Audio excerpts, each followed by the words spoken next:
সুপ্রভাত সবাইকে। আমরা ল্যাঙ্কেস্টারে দুদিন যে হোটেলটাতে ছিলাম সেই হোটেলটা থেকে আজকের আমরা চেক আউট করে পোর্ট ক্লিনটন বলে একটি জায়গায়, এখান থেকে 3.5-4 ঘন্টা ড্রাইভ, তো সেখানে যাচ্ছি। আমাদের সকালবেলা এখানে যা ব্রেকফাস্ট থাকে তো সেই ব্রেকফাস্ট করে এখন চেক আউট করতে গিয়েছে সায়ন। ও চেক আউট করে এলেই আমরা বেরাবো। গুগল ম্যাপ আমাদেরকে পোর্ট ক্লিনটনে পৌঁছানোর জন্য দুটো রাস্তার অপশান দিয়েছিল।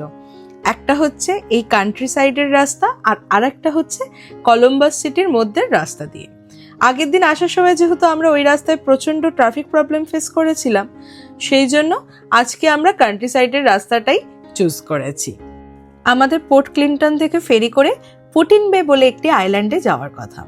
মাঝে রাস্তায় রেল রোড ক্রসিংয়ে ট্রেন দাঁড়িয়ে থাকার ফলে অন্য রাস্তা দিয়ে ঘুরে আসতে আমাদের পৌঁছতে একটু দেরি হয়ে গিয়েছে, তাই এক প্রকার ছুটেই ফেরিটা ধরেছি।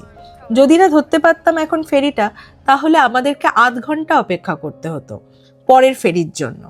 আমি আদতে জলকে ভীষণ ভয় পাই, কিন্তু আমি এমন একটা মানুষের জীবনসঙ্গী যে কিনা জলকে ভীষণ ভালোবাসে, তাই তিনিই সর্বদা আমার ভীত মনে সাহস যোগান। তার কারণেই ভয় পাওয়া সত্ত্বেও তাকে সঙ্গ দেওয়া এবং নিজের চোখে লেক ইরির সৌন্দর্যকে বিনা বাধায় দেখার জন্যেই আমিও ওনার সাথে আপার ডেকে বসেছি।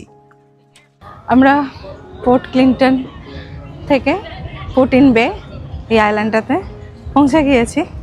এবার এখানে যেহেতু আমাদের কোনো কার নেই, আমরা গল্ফ কার্ট নেব, নিয়ে তারপর আশেপাশে যা আছে সেই জায়গাগুলোতে ঘুরবো। আমরা এখন গল্ফ কার্ট রেন্ট নিয়ে পুরো আইল্যান্ডটা ঘুরতে বেরিয়েছি। এটাও আমি কোনো দিন করিনি, এটা আমার প্রথমবার গল্ফ কার্টে করে এরকম ঘুরে বেড়ানো কোনো আইল্যান্ডে। তো ফার্স্ট টাইম এই এক্সপিরিয়েন্সটা হচ্ছে, ভীষণ ভালো লাগছে। আমরা প্রথমে লেক ইরির একটা বিচে এসেছি।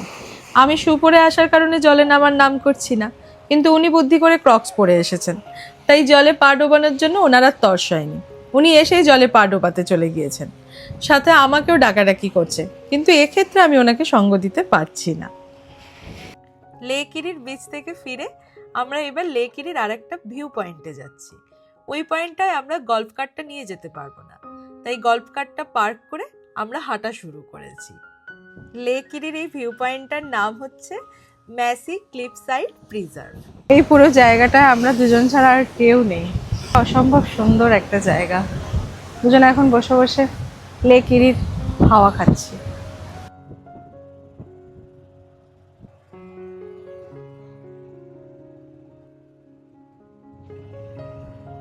এটা সাউথ ব্যাস আইল্যান্ড স্টেট পার্ক। বেশ সুন্দর জায়গাটা। এই আইল্যান্ডটায় সব থেকে বেশি ভালো লাগছে সেটা হচ্ছে যেখানেই যাচ্ছে সেখানেই এই লেক ইরি আর সাথে এই হাওয়া। এমনিই তো এই স্টেটে খুব গরম, তো বিগত 1 বছর পর এরকম একটা গরমে বেশ কষ্ট পাচ্ছিলাম। সেই সমস্ত কষ্ট এক নিমেষে জড়িয়ে দিয়েছে এই হাওয়াটা। এত ভালো লাগছে যে অন্য আর কোথাও যেতে ইচ্ছাই করছে না। আর প্রত্যেকটা পয়েন্টই ঘুরিয়ে ফিরিয়ে এই লেক ইরির কাছেই নিয়ে আসছে, আর সেখানে এই হাওয়া ফ্রি, বেশ ভালো লাগছে। আমাদের এখন একটু আইসক্রিম খেতে মন চেয়েছে, সেই জন্য এই আইসক্রিম শপটাতে এসেছি। আমি ক্লাসিক ফার্স্ট সানডে নিয়েছি। এতটাই গরম বাইরে যে আইসক্রিমটা মুহূর্তের মধ্যে গলে যাচ্ছে। আমরা এখন গল্ফ কার্টটা রিটার্ন করতে এসেছি। এখানে ওয়েদারও খুব খারাপ হয়ে গিয়েছে। আমাদের ফেরার ফেরি আছে 7:15-তে। এখন এখানে বাজে 6:40, তো আমরা রিটার্ন করে দিলাম। ফ্রিজ ম্যাগনেটগুলো প্রত্যেকটা খুব সুন্দর, প্রত্যেকটা। ওদিকেও কয়েকটা ফ্রিজ ম্যাগনেট আছে, দেখাচ্ছি, দেখুন কি সুন্দর সমস্ত ফ্রিজ ম্যাগনেট। আমাদের ফ্রিজ ম্যাগনেট নেওয়া হয়ে গিয়েছে স্টোরটা থেকে। মাঝে একটু বৃষ্টি থেমেছিল, স্টোরটা থেকে বেরোলাম, দেখছি আবার বৃষ্টি শুরু হয়েছে, কিন্তু আমাদের আবার বৃষ্টির মধ্যেই যেতে হবে, কেননা 7:15-তে ফেরি রয়েছে আর এখন 7:05 বাজে। আমরা পোর্ট থেকে বেশি দূরে ছিলাম না, তাই ঠিক সময়ে ফেরিটা পেয়ে গিয়েছি। এখান থেকে মেনল্যান্ডে পৌঁছতে আধ ঘন্টা সময় লাগবে। আমরা পুটিন বে থেকে ফিরে গিয়েছি, ফেরি থেকে নেমে এখন হোটেলের দিকে যাচ্ছি। খুব সুন্দর ছিল আইল্যান্ডটা, আর ফেরি জার্নিও খুব ভালো ছিল। মাঝে বৃষ্টি এসে ব্যাপারটাকে গন্ডগোল করেছে কম, ব্যাপারটাকে আরও অনেক বেশি সুন্দর করে দিয়েছিল। আমরা যখন আইল্যান্ডে ছিলাম তখন আইল্যান্ডে ওখানে বৃষ্টি হয়েছে, এখন ক্রমশ মেঘটা এদিকে আসছে, এবার এখানে বৃষ্টি শুরু হবে। মানে মোটামুটি আমাদের পুরো ট্রিপটাতে আমরা বৃষ্টি পেয়েইছি, আর প্রত্যেক দিনই বৃষ্টিটা আমরা বিকালে করে পেয়েছি। এটা একটা কমন পয়েন্ট আমাদের ট্রিপের। হোটেলে ফিরে ফ্রেশ হয়ে এখন প্যাটিওতে দাঁড়িয়ে দুজনে সন্ধে নামা দেখছি।